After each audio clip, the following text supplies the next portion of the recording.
Էլեկտրական ցանցերի էներգիայի բաշխման լիցենզիան կասեցնելու օրակարգով հանրային ծառայությունները կարգավորող հանձնաժողովի նիստը դեռ չէր սկսվել։ Դահլիճում էին Տաշիր կապիտալի ներկայացուցիչները։ Հայաստանի Էլցանցն այս ընկերության սեփականությունն է։ Գլխավոր տնօրենի նախկին ժամանակավոր պաշտոնակատարը զարմացել ու զայրացել է։ Հայցի կողմն իրենք են, ինչու է հանձնաժողովը կենտրոնական սեղանին շարել կառավարության կողմից ընկերության ժամանակավոր կառավարիչ նշանակված Ռոմանոս Պետրոսյանի աշխատակազմի անվանական ցուցանակները։ Այստեղ խնդիրը ոչ թե նստելու տեղի հետ է կապված,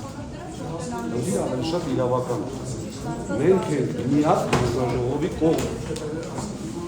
Ձեզ ստիպեցին նախորդ դասը, այստեղ անհանգստանալներ կան, որոնք վարույթի հետ որպես այդպիսի կապ չունեն։ Դահլիճում իրավիճակը թեժանում է, նիստի նշանակված ժամից միայն 10 րոպե անց հանրային ծառայությունները կարգավորող հանձնաժողովի նախագահ Մեսրոպյանը հաջողեց ազդարարել աշխատանքների մեկնարկը։ Օրակարգը չէին հասցրել հաստատել, Տաշիր կապիտալը բացարկի միջնորդություն ներկայացրեց Մեսրոպ Մեսրոպյանին։ Հիշեցնում են, իր առջև նստած տարածքային կառավարման նախարարի ղեկավարության ներքո պաշտոն է զբաղեցրել նախկինում, մարզպետի պորտֆել ունեցել, կասկածում են Անաչառությանը։ Տաշիր կապիտալ փակ բարենետիրական ընկերությունը, որպես ույն վարորդի մասնակից գտնում է, որ հանրային ծառայությունները կարգավորող հանձնաժողովի նախագահ, հանձնաժողովի անդամ Մեսրոպ Մեսրոպյանի վերաբերյալ առկային ինչպես ուղղակի, այնպես էլ անուղղակի ապացույցներ, որոնք հիմք են հանդիսանում ինչպես օբյեկտիվ չափանիշի, այնպես էլ սուբյեկտիվ չափանիշի տեսակետից վերջինիս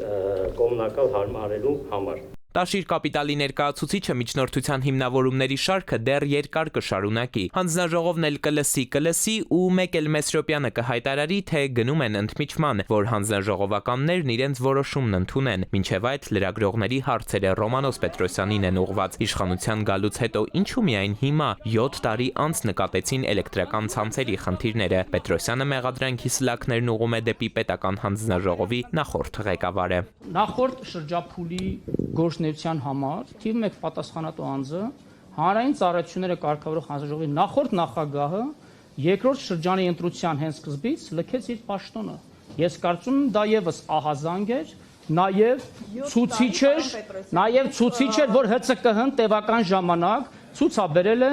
անգործություն։ 30 րոպեն լրացավ հանձնաժողովականները Մեսրոպ Մեսրոպյանի գլխավորությամբ վերադարձան դահլիճ, բացարկի քվեարկության պահն է, կողմ չկա, 4 ձեռք լռության մեջ վեր է պարզվում միայն մի քանի վայրկյան անց։ Կողմ չկա, ովքեր են դեմ բացարկի միջնորդություն ընդունելու։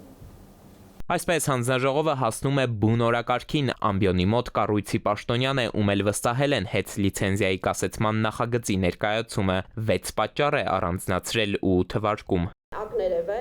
որ ընկերության դրսևորած ոչ իրավաչափ վարքագիծը եղել է համակարգված եւ համատարած։ Եվս 2 ժամ այս դահլիճում քննարկումներն էլեկտրիկ կլինեն, այնպես ինչպես մթնոլորտը, իսկ հանձնաժողովը օրակարգը չի սպառի, շարունակությունը վաղն է։ Էդուարդ Պողոսյան, Զոհրաբ Քարամյան, ժամը լրատվական։